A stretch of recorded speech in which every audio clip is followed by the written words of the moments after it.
So, we have increased security. We don't exactly know what's happening at this time, but we've got armed guards, right? So, in the morning, we reviewed security footage, and it's 3 clear gunshots. We don't know why, right? We could ignore everything and just say, hey, you know what? Sometimes out in the country, people Yosemite Sam, you know what I mean? They take their guns and they go, pow, pow, pow. But that's never happened before, and we've been here for 4 years. And considering the threats, considering the political climate we're in, we can look at it a bunch of different ways. I think it was targeted. I think based on the threats that we had received, I think, and escalated quite a bit in recent history in the past couple of weeks, that it was, my thoughts are intimidation. It's like that old story where they said, a guy hears a gunshot in his neighborhood and he runs out into his backyard and he sees an old man firing a gun into the ground. And he's like, what are you doing? And he's like, keeping the property taxes down. So the idea is just the shot itself can disrupt an area. It can cause serious problems with, it can cause problems with our guests. So what would this be if I'm going to do the math and it's just like a random country shooting for no reason right in front of our studio makes no sense. Intimidation makes the most sense. It's not, I wouldn't call it impossible, but I'll try to be vague on security, but it's difficult to come here with weapons because we have a security perimeter. We have armed guards. So intimidation seems to make the most sense. And I think that's what the attempt was. Yeah. And so, here we are. This is the climate we are in. There's no amount of security that can protect you from drive-by shootings. There's no amount of security. So we can have people here and, they can report our bullet-ridden corpses should something truly dark happen. But it's not like they're going to stop someone from pulling off more serious attacks. So we have to have a discussion, and we've had a discussion earlier today with the company about how we move forward. And, I'd argue that it looks bleak, but I don't think it's reflective of what we do here. I think it's reflective of the greater political climate as to why it looks bleak. I'll throw it to the crew. Just curious what you guys think about everything that's going on, and based on... I'm just curious, do any liberals have these problems? No. Any Democrats have these problems? No. Only the conservatives have problems. We've got people killed. We got people targeted. I mean, well, to be fair, Josh Shapiro's house was firebombed.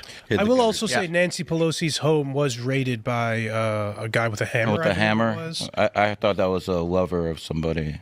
Still violence. I don't know if it was a lover's quarrel, but overall, there is also it's violence. in California. There is violence. I'm sure AOC gets a ton of threats. Yeah, but I mean, you're not, to your point. I mean, you're right. But at the end of the day, like the actual attacks.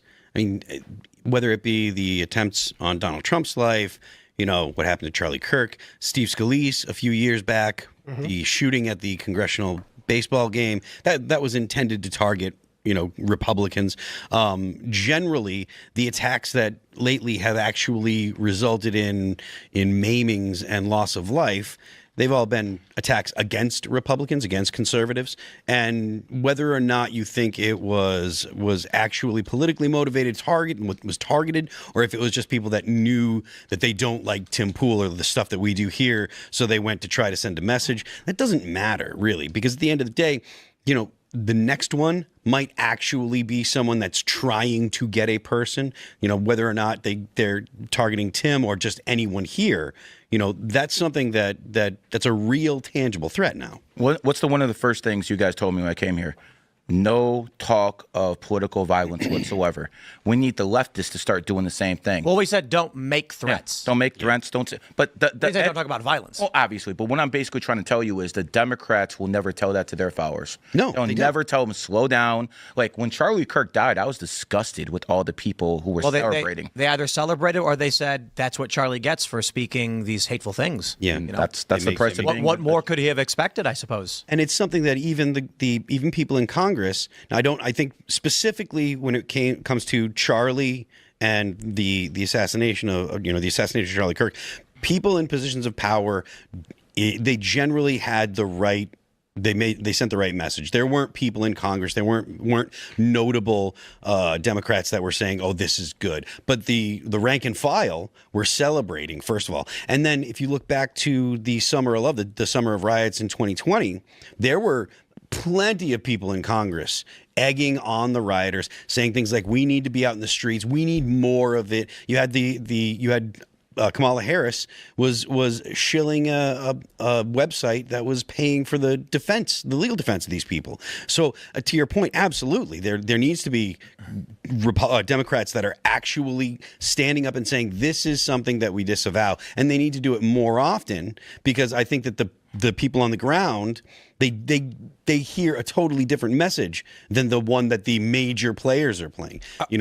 I believe this is more of a symptom of the times than anything else. We live in an era of political assassinations. People feel as though they feel emboldened to take action into their own hands, and they feel as though they're justified in taking that action. It isn't only shots on the President Trump that we saw. In Japan, there was a very effective, I hate to use that word, political assassination of Shinzo Abe. I listened to Tim's show earlier today where he put it extremely succinct, but it was so morbid. It was the most effective political assassination, I think, of our generation, of Charlie Kirk. Because what happened following the death of Charlie Kirk, the right is in complete disarray. Yeah. And I think these people are emboldened by things like that. And Turning Point has become the perpetrator of the crime in which they were the victim. That is probably one of the most terrifying things out of all of this. Charlie Kirk built an organization that registered young people to vote, convinced young people to support a populist, a pro-American nationalist, all these, this big coalition. He is murdered. By all means, ask questions about by who, whatever you want to think. And today, a large portion of people believe Turning Point, the victim, is actually the perpetrator. That's how terrifying the political climate is. The left doesn't have this degree of self-sabotage. And so if you think about, not only did the left get everything they could have dreamed of from the